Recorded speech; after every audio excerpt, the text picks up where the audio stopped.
और रावण को मसलकर धूल में मिला देंगे। सब वानर ऐसे ही वचन कह रहे हैं, सब सहज ही निडर हैं, इस प्रकार गरजते और डपटते हैं मानो लंका को निगल ही जाना चाहते हैं। सब वानर भालू सहज ही शूरवीर हैं और उनके सिर पर प्रभु सर्वेश्वर श्री रामचंद्र जी हैं। हे रावण, वे संग्रामों में करोड़ों कालों को जीत सकते हैं।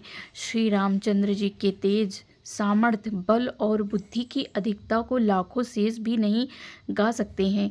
वे एक ही बाण से सैकड़ों समुद्र को सोख सकते हैं, परंतु नीति निपुण रामचंद्र जी नीति की रक्षा के लिए उनके भाइयों से उपाय पूछा। उनके आपके भाई के वचन सुनकर वे श्री रामचंद्र जी समुद्र से राह मांग रहे हैं। उनके मन में कृपा भरी है, इसलिए वे उसे खोना नहीं सोचते। दूत के वचन सुनते ही रावण खूब हंसा और बोला, जब ऐसी बुद्धि है तभी तो वानरों को सहायक बनाया है। स्वाभाविक ही डरपोक विभीषण के वचन को प्रमाण करके उन्होंने समुद्र मचलना, बाल हट ठाना। अरे मूर्ख, झूठी बड़ाई क्या करता है। बस मैंने शत्रु राम के बल और बुद्धि की थाह पाली है। जिसके विभीषण जैसा डरपोक मंत्री हो, उसे जगत में विजय की विभूति ऐश्वर्य कहाँ। दुष्ट रावण के वचन सुनकर दूत को क्रोध बढ़ गया और उसने मौका समझकर पत्रिका निकाली और कहा, श्री रामचंद्र जी के छोटे भाई लक्ष्मण ने यह पत्रिका दी है। हे नाथ, इसे बचवा कर छाती ठंडी कीजिए। रावण ने हंसा और उसे बाएं हाथ में से ले लिया और मंत्री को बुलाकर कहा। वह मूर्ख उसे बचाने लगा। पत्रिका में लिखा था, अरे मूर्ख, केवल बातों से ही मन को रिझाकर अपने कुल को नष्ट भ्रष्ट न कर। श्री रामचंद्र से विरोध करके तू ब्रह्मा विष्णु और महेश की शरण जाने पर भी नहीं बचेगा। यह तो अभिमान छोड़कर अपने छोटे भाई विभीषण की भांति प्रभु के चरण कमलों का भ्रमण बन जा, अथवा रे दुष्ट श्री रामचंद्र जी ने बाण रूपी अग्नि में परिवार सहित पतिंगा हो जा। और पत्रिका सुनते ही रावण मन में भयभीत हो गया, परंतु मुख से ऊपर से मुस्कुराता हुआ वह सबका सुनाकर कहने लगा, जैसे कोई पृथ्वी पर पड़ा हुआ हाथ से आकाश को पकड़ने की चेष्टा करता हो। वैसे ही वह छोटा तपस्वी लक्ष्मण वाग्निवाल करता, डीक हाँकता और सुख दूत से कहा, हे नाथ, अभिमानी स्वभाव को छोड़कर इस पत्रिका में लिखी सब बातों को सत्य समझिए। क्रोध को छोड़कर मेरा वचन सुनिए। हे नाथ, रामचंद्र जी से वैर त्याग दीजिए। यद्यपि रघुवीर समस्त लोकों के स्वामी हैं, पर उनका स्वभाव अत्यंत ही कोमल है। मिलते ही प्रभु अपार कृपा करेंगे और आपका एक भी अपराध हृदय में नहीं रख। समुद्र के अत्यंत विनीत वचन सुनकर कृपालु श्री रामचंद्र जी ने मुस्कुराकर कहा, हे तात, जिस प्रकार वानरों की सेना पर उतर जाए वह उपाय बताओ। समुद्र ने कहा, हे नील, नलनाथ और नल दोनों भाई हैं। उन्होंने लड़कपन में श्री ऋषि से आशीर्वाद पाया था। उनके स्पर्श करने से भारी पहाड़ भी उनके प्रताप से समुद्र पर तैर जाएंगे। मैं भी प्रभु की प्रभुता को हृदय में धारण करके अपने बल के अनुसार जहाँ तक मुझ में बन पड़ेगा सहायता करूँगा। हे नाथ, इस प्रकार समुद्र को बताइए जिससे तीनों लोकों में आपका सुंदर यश गाया जाए। इस बाण से मेरे उत्तर तट पर रहने वाले पाप के राशि दुष्ट मनुष्यों का वध कीजिए। कृपाल की रणधीर श्री रामचंद्र जी समुद्र के मन की पीड़ा को सुनकर उसे तुरंत ही हर लिया, अर्थात बाणों से उन दुष्टों का वध कर दिया। श्री रामचंद्र जी का भारी बल और पौरुष देखकर समुद्र हर्षित होकर सुखी हो गया। उसने उन दुष्टों का सारा चरित्र प्रभु को कह सुनाया, फिर चरणों की वंदना करके समुद्र चला गया। समुद्र अपने घर पर चला गया। रघुनाथ जी को यह मत, उसकी सलाह अच्छी लगी। यह चरित्र कलयुग के पापों को हरने वाला है। इसे श्री तुलसीदास जी ने अपनी बुद्धि के अनुसार गाया है।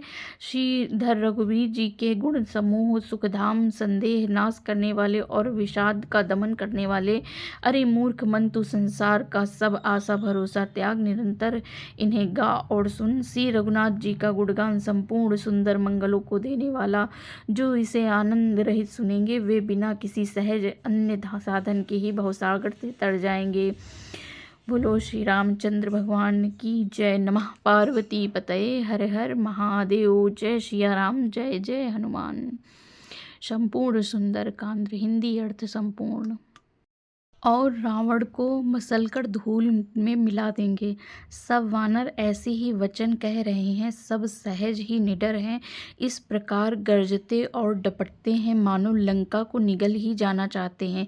सब वानर भालू सहज ही शूरवीर हैं और उनके सिर पर प्रभु सर्वेश्वर श्री रामचंद्र जी हैं। हे रावण, वे संग्रामों में करोड़ों कालों को जीत सकते हैं। श्री रामचंद्र जी के तेज, सामर्थ्य, बल और बुद्धि की अधिकता को लाखों शेष भी नहीं गा सकते हैं। वे एक ही बाण से सैकड़ों समुद्र को सोख सकते हैं, परंतु नीति निपुण रामचंद्र जी नीति की रक्षा के लिए उनके भाइयों से उपाय पूछा। उनके आपके भाई के वचन सुनकर वे श्री रामचंद्र जी समुद्र से राह मांग रहे हैं। उनके मन में कृपा भरी है, इसलिए वे उसे खोना नहीं सोचते। दूत के वचन सुनते ही रावण खूब हंसा और बोला, जब ऐसी बुद्धि है तभी तो वानरों को सहायक बनाया है। स्वाभाविक ही डरपोक विभीषण के वचन को प्रमाण करके उन्होंने समुद्र मचलना, बाल हट ठाना। अरे मूर्ख, झूठी बड़ाई क्या करता है। बस मैंने शत्रु राम के बल और बुद्धि की थाह पाली है। जिसके विभीषण जैसा डरपोक मंत्री हो, उसे जगत में विजय की विभूति ऐश्वर्य कहाँ। दुष्ट रावण के वचन सुनकर दूत को क्रोध बढ़ गया और उसने मौका समझकर पत्रिका निकाली और कहा, श्री रामचंद्र जी के छोटे भाई लक्ष्मण ने यह पत्रिका दी है। हे नाथ, इसे बचवा कर छाती ठंडी कीजिए। रावण ने हंसा और उसे बाएं हाथ में से ले लिया और मंत्री को बुलाकर कहा। वह मूर्ख उसे बचाने लगा। पत्रिका में लिखा था, अरे मूर्ख, केवल बातों से ही मन को रिझाकर अपने कुल को नष्ट भ्रष्ट न कर। श्री रामचंद्र से विरोध करके तू ब्रह्मा, विष्णु और महेश की शरण जाने पर भी नहीं बचेगा। यह तो अभिमान छोड़कर अपने छोटे भाई विभीषण की भांति प्रभु के चरण कमलों का भ्रमण बन जा, अथवा रे दुष्ट श्री रामचंद्र जी ने बाण रूपी अग्नि में परिवार सहित पतिंगा हो जा। और पत्रिका सुनते ही रावण मन में भयभीत हो गया, परंतु मुख से ऊपर से मुस्कुराता हुआ वह सबका सुनाकर कहने लगा, जैसे कोई पृथ्वी पर पड़ा हुआ हाथ से आकाश को पकड़ने की चेष्टा करता हो। वैसे ही वह छोटा तपस्वी लक्ष्मण वाग्निवाल करता, डींग हाँकता और सुख दूत से कहा, हे नाथ, अभिमानी स्वभाव को छोड़कर इस पत्रिका में लिखी सब बातों को सत्य समझिए। क्रोध को छोड़कर मेरा वचन सुनिए। हे नाथ, रामचंद्र जी से वैर त्याग दीजिए। यद्यपि रघुवीर समस्त लोकों के स्वामी हैं, पर उनका स्वभाव अत्यंत ही कोमल है। मिलते ही प्रभु अपार कृपा करेंगे और आपका एक भी अपराध हृदय में नहीं रख